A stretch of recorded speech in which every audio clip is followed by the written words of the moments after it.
As part of my month-long reflection on the legacy and influence of Tony Rice, I'm once again very thrilled and privileged to be able to present one more interview about that. Today I'm interviewing someone that has been with Tony since the beginning of the David Grisman Quintet back in 1975. I gave a small preview of who that might be at the end of my video last week, and of course it's the great John Carlini. The two of them have made one of my favorite recordings of all time together, and both have taught me so much about playing the guitar. In fact, John is even a fellow graduate of Berklee, and it's so wild to think that we knew some of the same professors. We're going to talk about that and so much more today. This is going to be a really fun call, so stick around.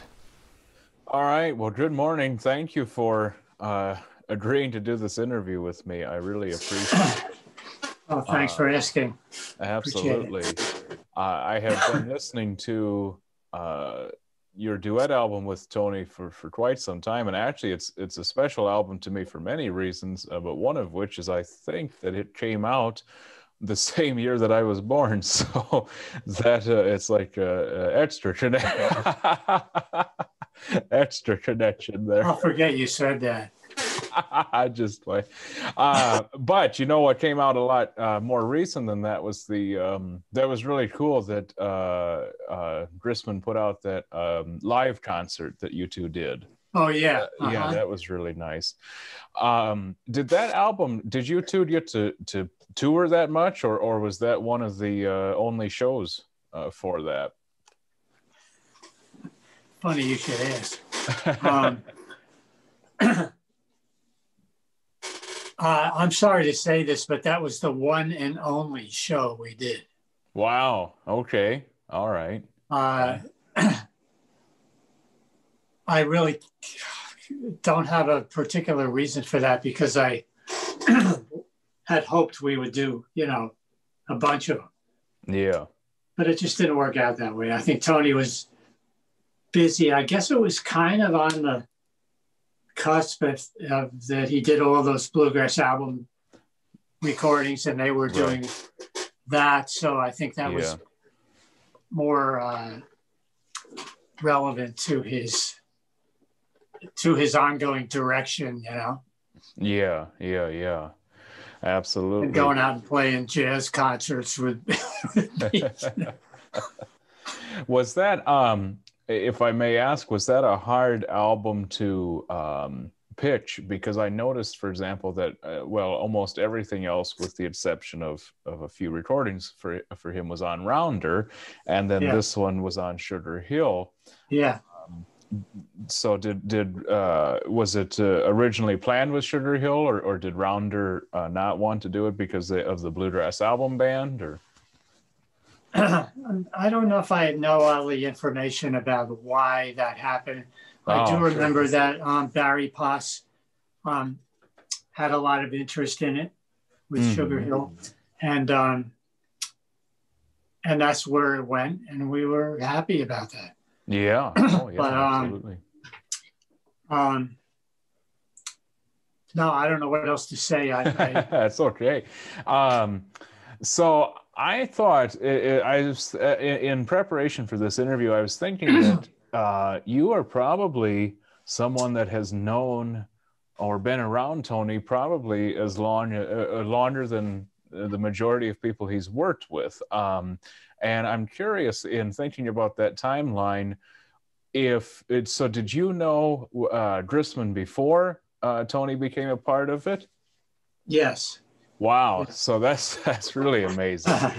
So I'm just curious, in a different reality, in an alternative universe, was it possible that you would have been the first David Grisman guitarist instead of Tony? How did that happen? That's so interesting. I was probably the second or third, and this was before the David Grisman Quintet.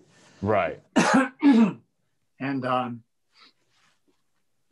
I actually replaced Jerry Garcia in the Great American Music Band, which was a precursor to the DGQ. Right. David and I had, I played bluegrass banjo. Oh, yeah. Mm-hmm. That's one of my that's kind of like my right brain approach.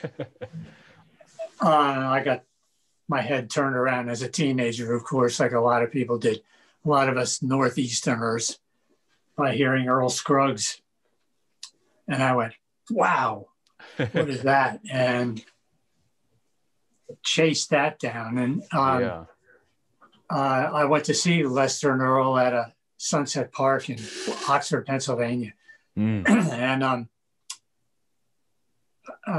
they made an announcement that due to an illness, Earl Scruggs will not be performing today.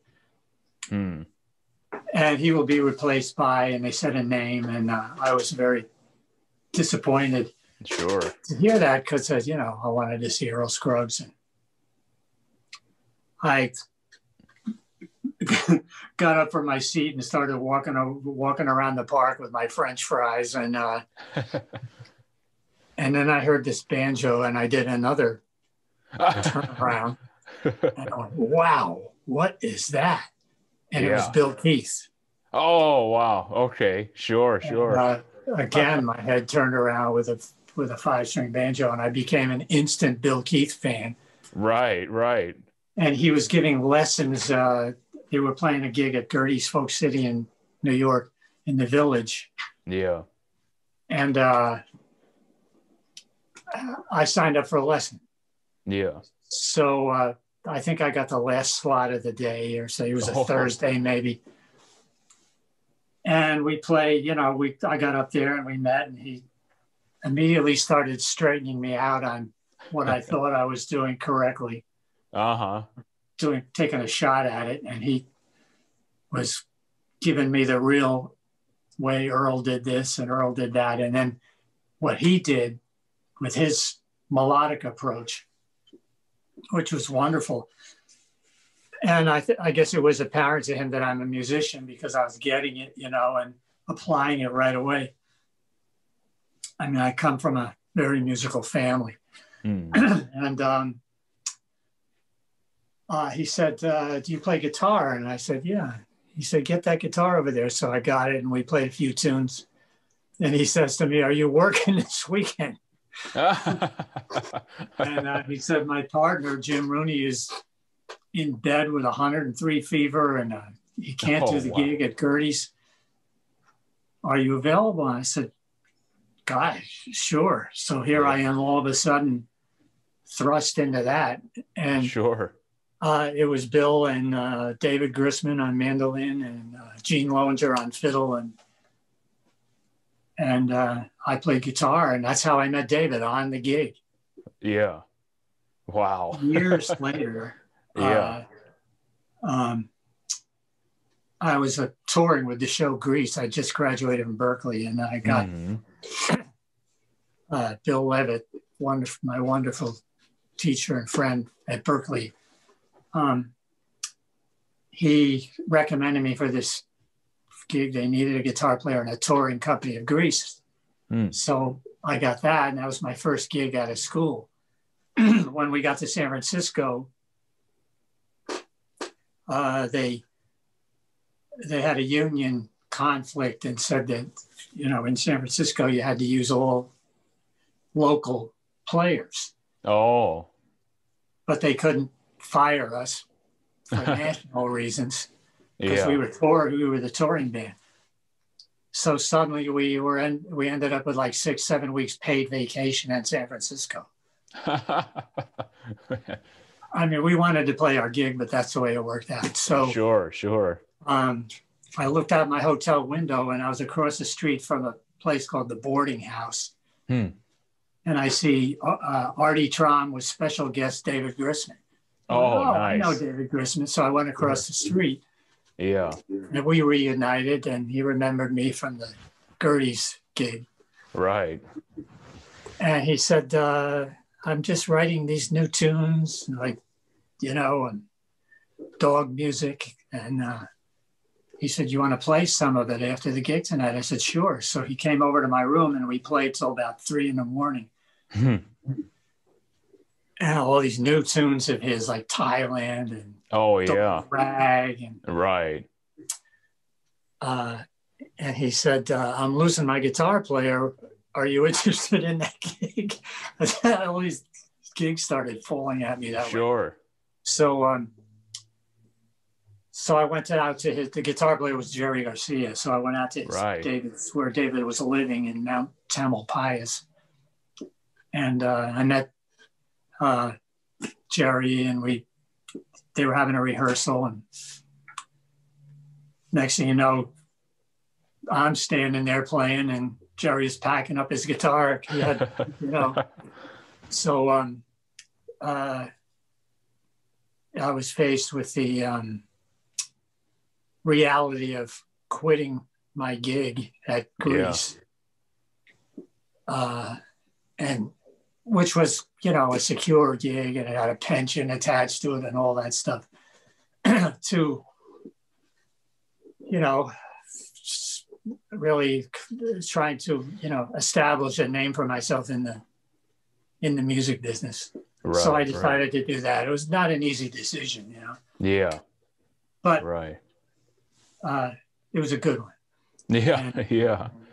I'm grateful to David for giving me that opportunity.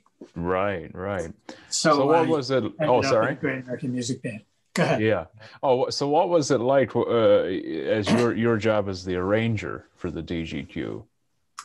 Oh, that was I started as really the guitarist arranger for the Great American Music Band. Mm-hmm. Mm-hmm. And some years later, right, I was back on the East Coast, and actually I was touring with the Ice Capades as a conductor. So David contacted me again. He said, I have a new group, David Grisham Quintet. It's got all these great players in it, Darrell Anger, and this great guitar player, Tony Rice. He said, can you come out here and coach these guys? Because I need them to play not just bluegrass, but swing and jazz and bebop and sambas and bossa novas. And, you can do some writing and arranging and kind of coach this band. So once again, I quit security and found myself as the kind of music director of the group behind the scenes. Mm-hmm. And that's how I met Tony. Yeah. And I've read that Tony says that it was you that taught him all of the jazz theory and chords that he ended up learning and using was all from you. So that's really amazing. Well, that's much closer to the truth than other things I've heard. Like, the guy that taught Tony Rice. I'm like, what? No. He was already at the top of the mountain when we met. As a bluegrass player, a flat picker. And, right. He was the greatest. Yeah. And the way I describe it is that Tony and I taught each other, and he brought his expertise to the table and I brought mine, and we became friends and helped each other. Yeah. And it was a great relationship, Sure, absolutely. We had a blast. We had a great time. Right. And musically, excellent collaboration. Oh yeah, absolutely. It's just really beautiful. I love it. So then fast forward, and then you take over the guitar role with Dog 90. So that was really cool. That was really nice to hear you. And Mark O'Connor switches from guitar to violin on that CD. So that's really cool. So what were you doing when that happened? Did you have to quit something else? Well, once again, I'm back on the East Coast, and David contacted me and asked me if I'd be interested in joining the group as a guitarist. And so I did a lot of flying in those days, back and forth to play. And I probably approached it a little differently than his other guitar players, because I'm a writer, you know. Yeah. I work with a pencil and paper and eraser as much as I do with a pick. Yeah. Yeah. So my approach to being in the group was to put a book together for myself, to put a Right. guitar book for the Mm-hmm. David Grisman Quintet Sure. that not only I could use, but someone else could use.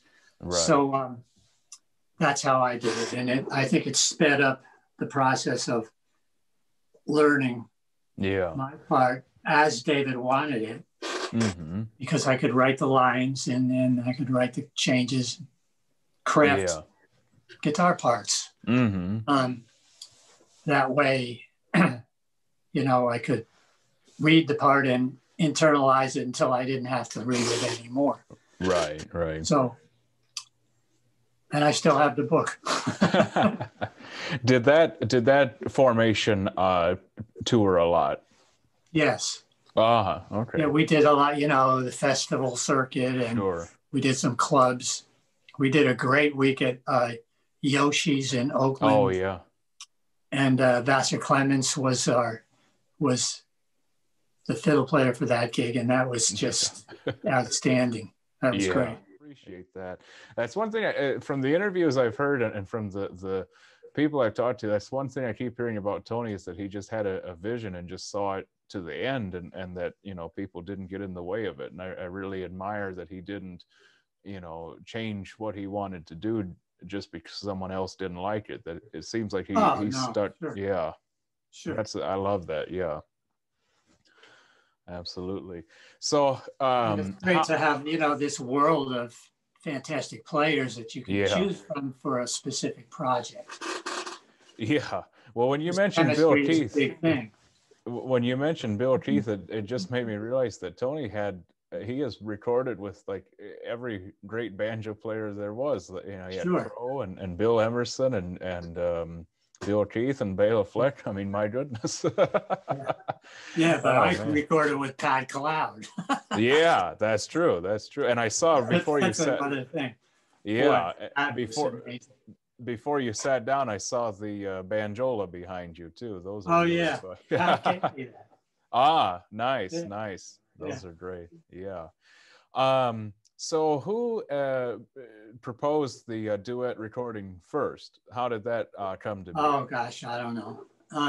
We've been jamming forever. Sure. From all the way back in the beginning, Tony and I jammed on a lot of these tunes that we ended up recording. Tunes like David Grusin's the theme from It Takes a Thief, the old TV show. Right. That was one of our favorite tunes to play together. And in fact, a lot of the chord voicings that I helped Tony expand his, what I call chord vocabulary. Right. Came from that tune, this scale. You know, Gershwin's Summertime, all of it. Yeah, yeah. You know, Miles's, what's the Miles tune we did? Nardis. Nardis, thank you. Yeah. Yeah. Those were all expansive within Tony's experience at the time. Yeah, yeah. But he jumped right on it, you know, he just expanded along with it. Yeah. Yeah. I love it. So, no, it's, I think it was a mutual wish. Yeah. That we could at some point record. Right, right. And how it came together precisely into a reality, I don't know. We just probably arrived at it at the same time. Yeah. I think it was before he had relocated to Crystal River in Florida, which was, boy, he was really in his element down there in Crystal River. He had this cool boat and he, you know, zipped around in and explored the Florida coast. Yeah. It was great. And we rehearsed down there for a lot of it. Yeah. Made decisions on these tunes and then worked them out Mm-hmm. And we also rehearsed in the DC area. And we had a way of working together that, well, I could tell you with one of the tunes, he had, I guess, a gig at Birchmere.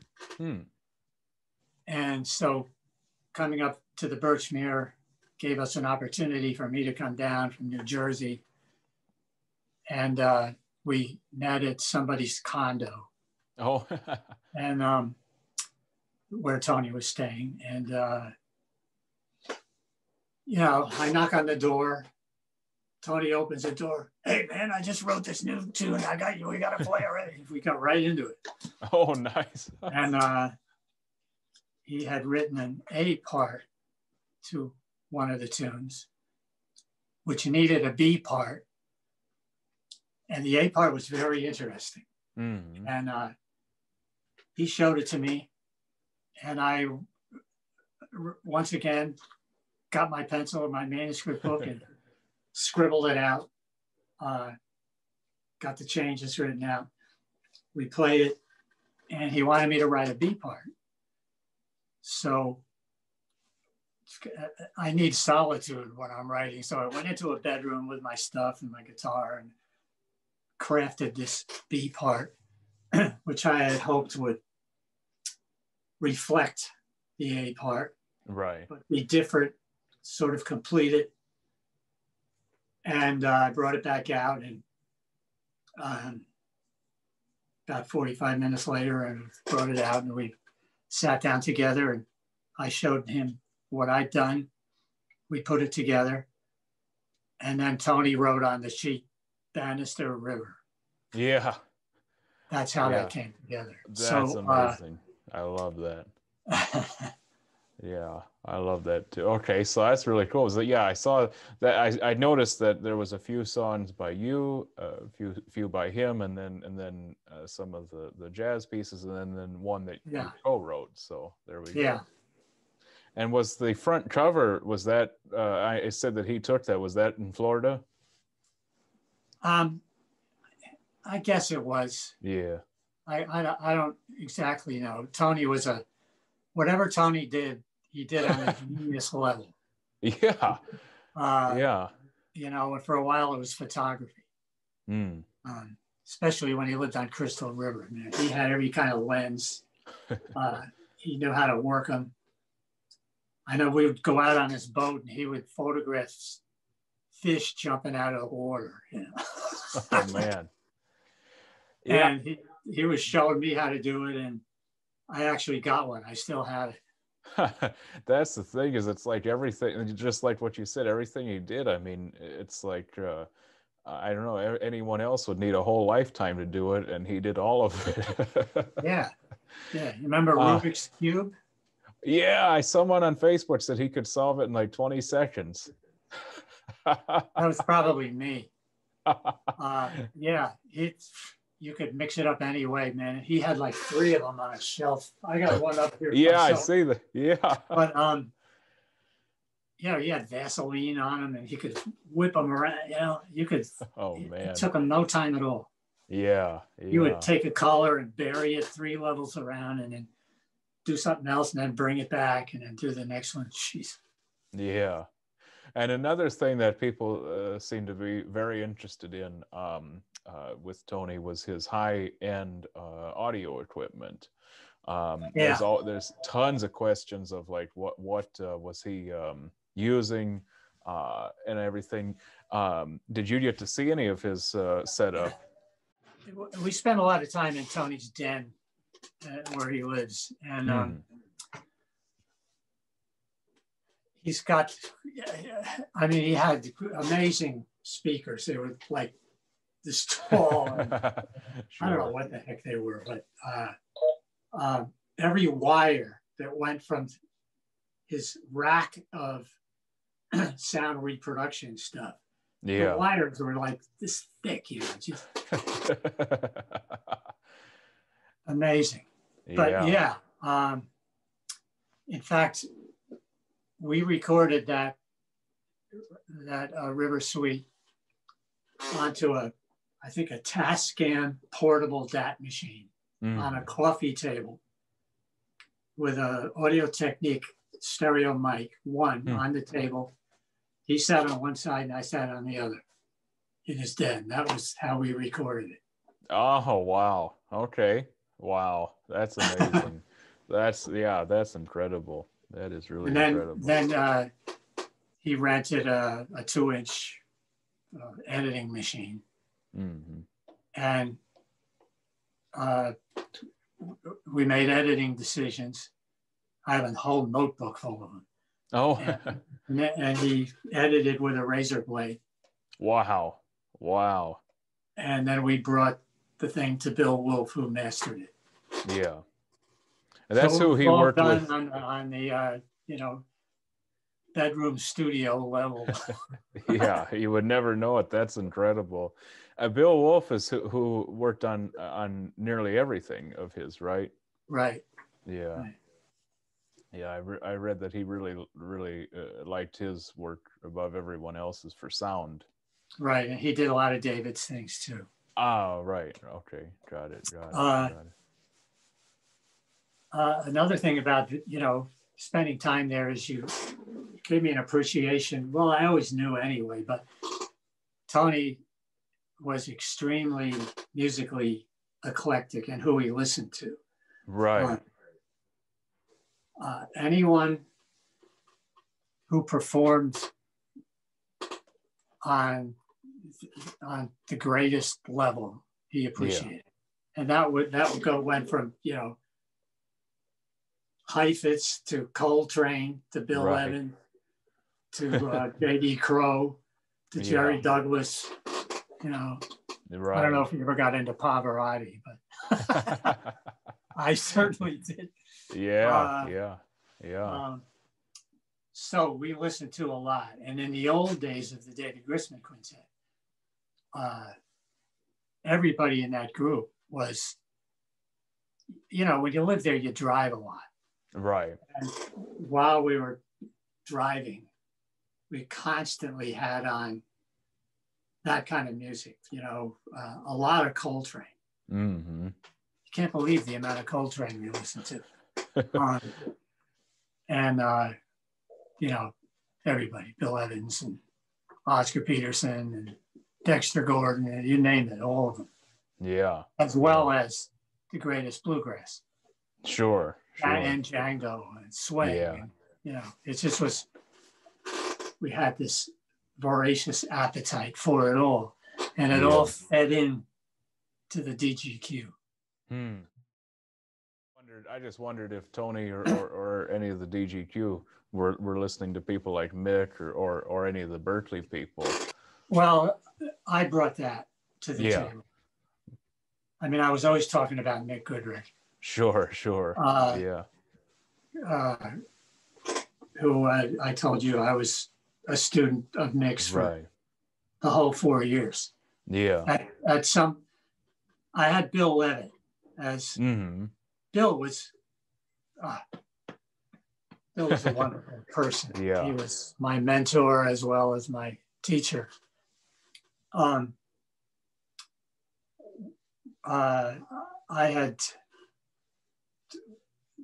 I got to Berklee, I just came out of the Navy.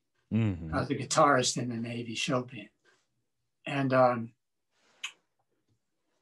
the previous guitarist in the show band had gotten out and went to Berklee. We were good friends.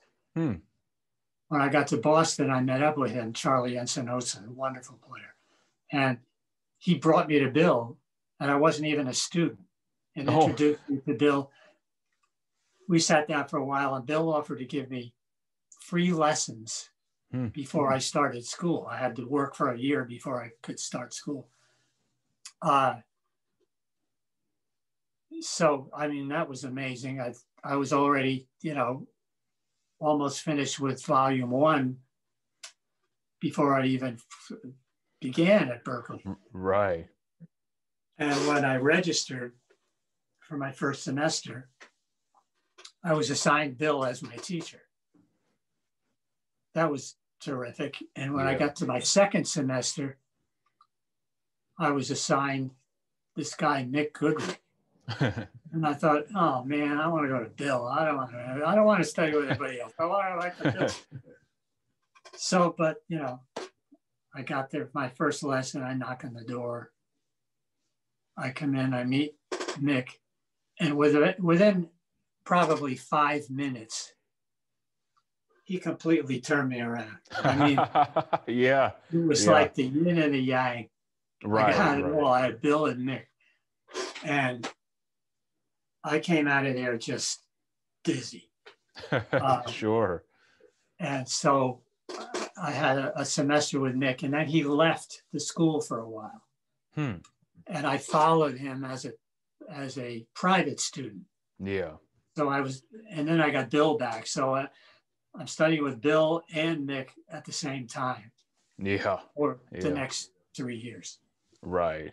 That's incredible. Yeah. And then to top it all, if I had Herb Pomeroy. Right. Right. I had all 3 courses of Herb Pomeroy's, particularly the one called line writing. So the windup is when I got to the David Grisman or the Great American Music Band, I was able to apply all of this incredible training that I had gotten at Berklee. And I got to study with Gary Burton too. Yeah. So, who remains, one of my top favorite musicians. Sure, absolutely. I'm curious about 2 people. Did you meet? Was Bill Frisell there at the same? He Yes. was probably. That's what I wondered. Yeah. But I didn't get to meet Bill until after. Sure. I think maybe I was a semester or 2 in front of Bill. I don't know. Yeah. But I didn't meet him at Berklee. Afterwards, we ended up both teaching for a place in Summit, New Jersey, which is my hometown. And that's how we got to know each other. Oh, wow. Okay. And then what about John Damian in the guitar department? John and I didn't really know each other except to say hi, Sure. But afterwards, we know each other better now than we did then. Got you. I was super lucky to get 1 semester. I had 1 semester with John, and that was absolutely by far the shining, the most, the brightest moment of all of Berklee was that semester with John Damian. Oh, great. And that guy is, he's a mad genius. I love it so much. Yeah. Berklee is, I savor every minute I had there. I mean, it was early on. It was like, when did I graduate? 73 or something, 74. But the teachers there, they were all inspiring. I had Charlie Mariano, Gary Burton, Nick, Bill, Herb. I mentioned all those guys, but tons of them. Absolutely, yeah. John Bavicki, who I had a course in the string quartets of Beethoven. Wow. John Bavicki taught. It was just, wow. It's fantastic. Yeah. Now, that's the thing. It's so unexpected. Like, I went there originally because it was one of the few places that taught, jazz or bluegrass fiddling. And I ended up pursuing basically avant-garde composition. So it took a huge turn. But now I combine the 2, so whatever. My friend Rob Thomas? Yeah, of course. Rob and I have played lots of gigs together. Yeah. On bass. Oh, sure, right. He's a fabulous bass player. Yes. I primarily studied the most with Matt, who was actually, he joined you on the Dog 90 album, which I love that. I love that so much. Yeah, that's great. Yeah. I was reading the liner notes to that, and it sounded really, or maybe Matt mentioned it later, I can't remember, but something like, he was transferring airports or something, and Drisman had like 1 hour, like a 1 hour window in which to record him or something like this. Yeah. So it's always intense stuff in music. I've known I that hope for a long time, yeah, back to the King of the Gypsies days. sure. And, you know, Andy Statman. And I was the arranger orchestrator on Flatbush Waltz. Right, right. Which was another experience. Yeah. Well, the exact description that you had for your first lesson with Mick, Matt brought in Andy as a guest to Berklee one day. He was only there for 1 day, and I got, I think, 30 minutes with him. And it was the same for me, just the exact same description that, you know, I went in there and 30 minutes later, just like, man, everything I thought I knew was just changed by Andy Statman. Man, yeah, absolutely, yeah. He, Andy is such a, he's another genius level guy. Yes. Yeah. But his understanding of different musics, of different cultures. Right. It's unbelievable. And he, one time he, when we were working together, he's a very funny guy as well. He's a very, we had a lot of great times. He called me up and he says, John, there's a concert of 5th century Korean court music at Carnegie Hall today. We gotta go. I said, what? So I get on the train, I go into the city, we meet, we walk to Carnegie Hall, and on the way, we stop at a liquor store, and he buys a bottle of Slivovitz vodka, which he hides in his coat, and we go to Carnegie Hall, buy 2 tickets, and there's nobody there practically to hear. I mean, it's daytime. Yeah. I don't mean nobody, but it was sparsely attended. Sure. And we're about 10 rows back watching and listening to traditional ancient Korean music and knocking back Slivovitz in paper cups.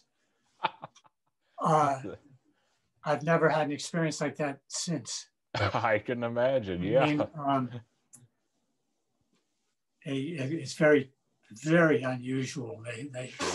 They were dancing in slow motion, ultra slow motion, and playing instruments like bowed instruments where one note would take 20 seconds. Yeah. From the beginning of it, attack, to the sustaining of it, to the end of it. It would go like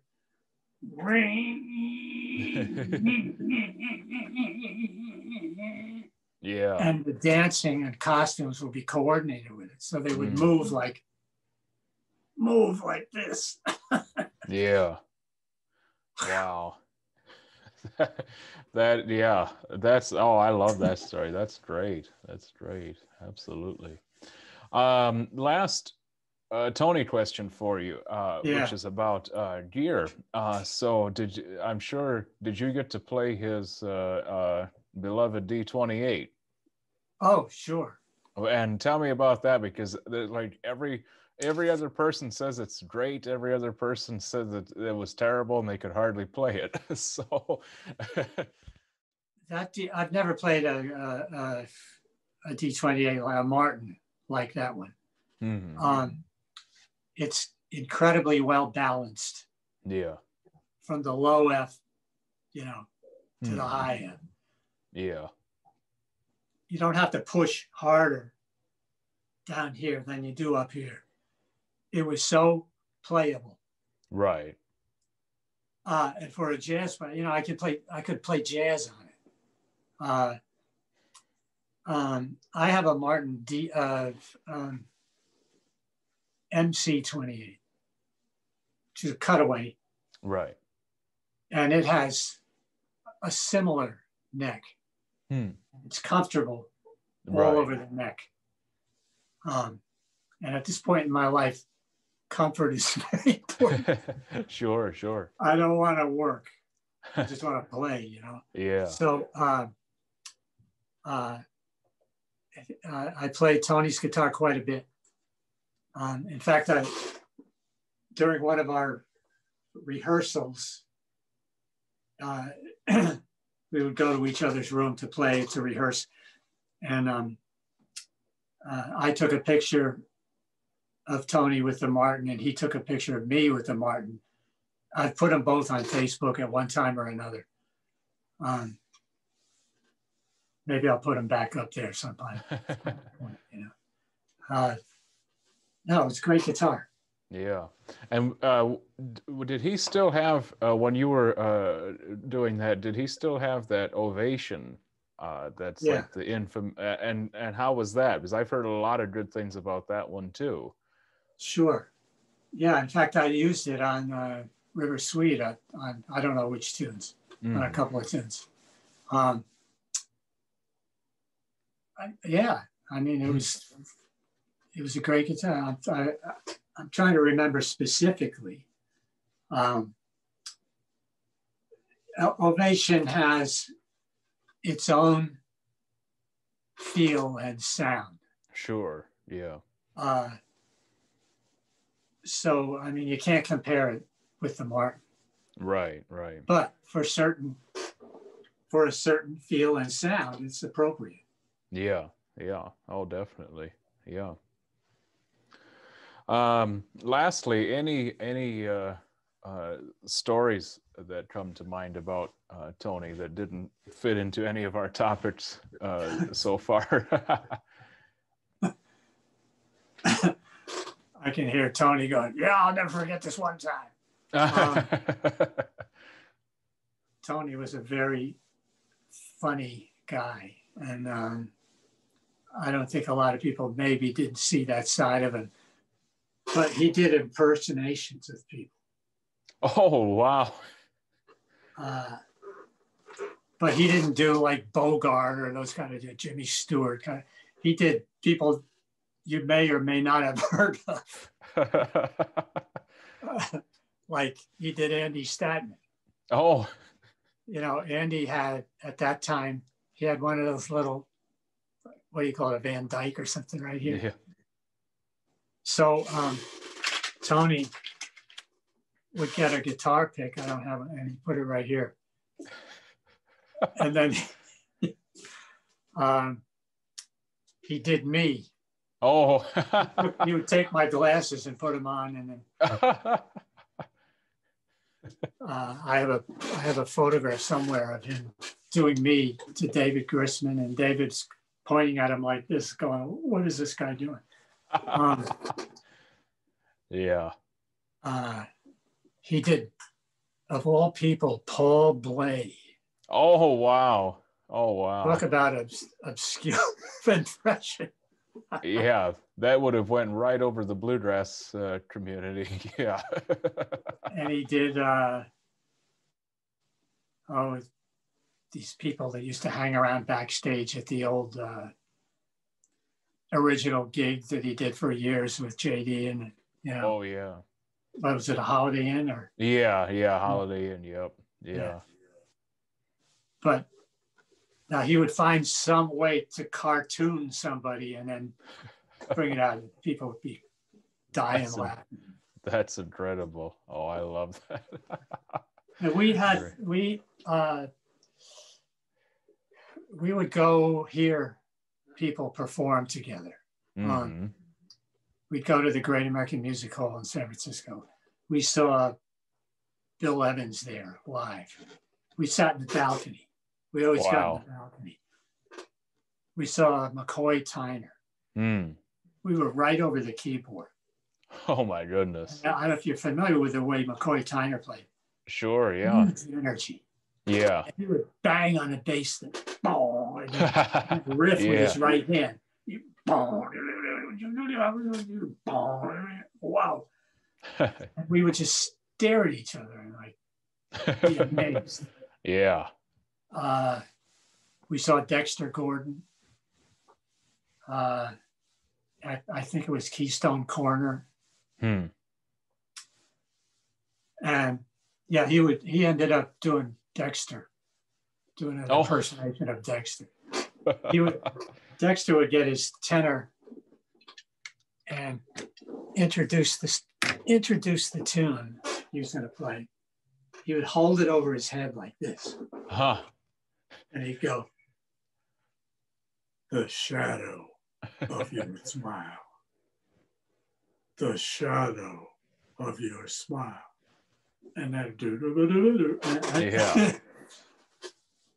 And Tony, of course, ended up doing that. So he'd hold his guitar up over his head. Oh wow. Oh man. But these are people who had a huge influence on us. Sure. That's amazing. You know, he appreciated anyone who could pull tone out of their instrument. Yeah.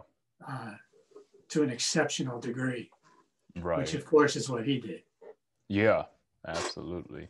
And what he taught me, taught me to do that, which I didn't do before, believe me. I was an introverted player. He showed me how to project. Yeah. Well, that's one of those things that, just like what you said, that when he played, I mean, you know, you could hear sometimes a slight difference in guitar from guitar, but for the most part, it just sounded like Tony. I mean, I think you could have handed him like a plastic guitar or a toy guitar, and it would have sounded just like him. And I think that's amazing, because there's a lot of musicians who don't. Who can't do that, and then there's people like him that, you know, no matter what instrument they play, within 2 seconds you know who it is, and it's just it's really incredible. Or you know who's in it, or else you know there's somebody imitating somebody you know who it is. Yeah, another clone. Yeah, absolutely. That's another thing about it. Tony and our styles were so different. Right. That I think that's why it worked together. I mean, why would I want to bring an imitation of Tony Rice to the table? Yeah. You know, you hear Tony play a great Tony Rice type solo. Yeah. Why do you want to hear an imitation after that?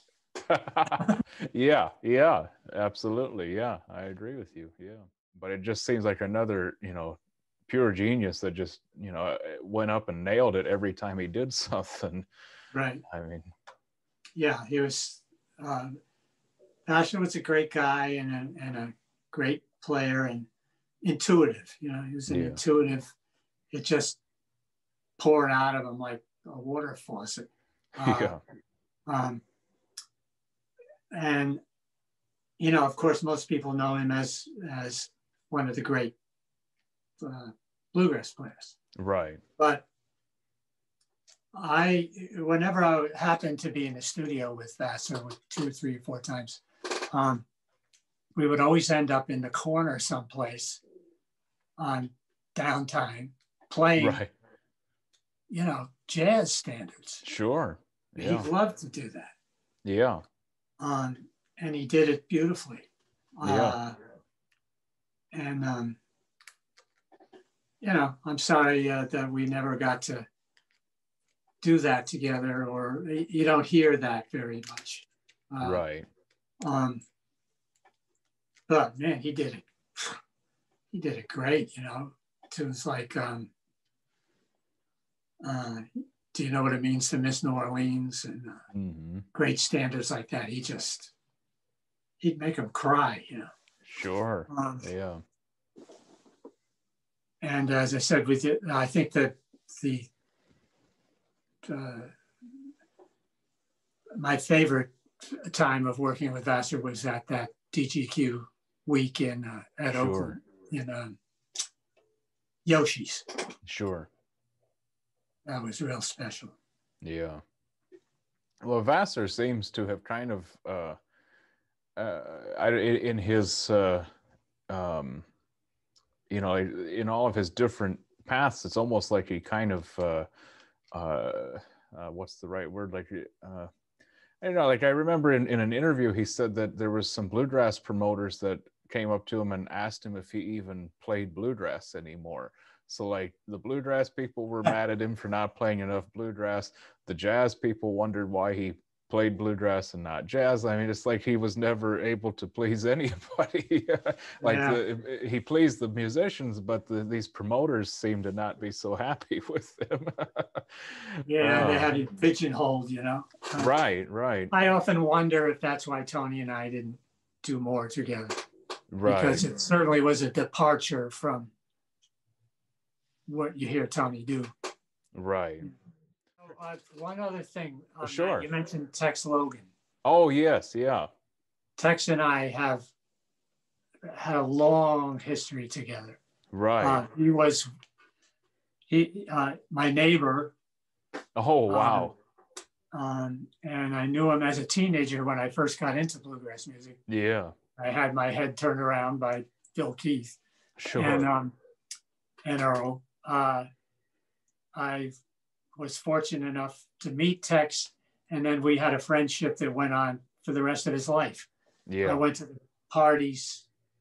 I met, you know, I talk about those parties. It's like, it was like walking into your record collection. Right, right. It Yeah. was unbelievable. I saw Bill Monroe and Doc Watson do a duet set together sitting on the floor in Texas Den. Oh, Just wow. wow. Yeah. So that's another subject. I met him at IBMA Oh yeah. one year, and I can safely say he was by far the nicest musician I have ever met. I mean, he just sat there and talked to people for hours Yeah. and pulled out his fiddle.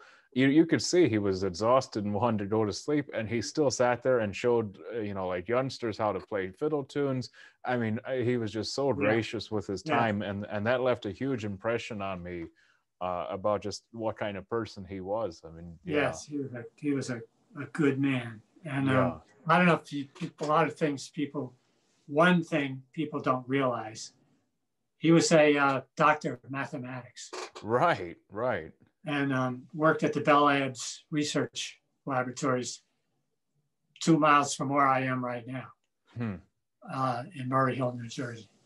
And his name is on the CAT scan machine, Logan. He has put together, you know, patents on things like communication satellites. That was he was a double genius. Yeah. So maybe you do have to be a genius to play bluegrass. Man, he did that. Tony had the watch, was always repairing those watches. Right. Man, yeah, it's all sorts of fun stuff. Yeah, the more you know. Absolutely. Okay. All right. See you. Thank you. See you. Stay healthy. You too. Bye. Thank you. Bye.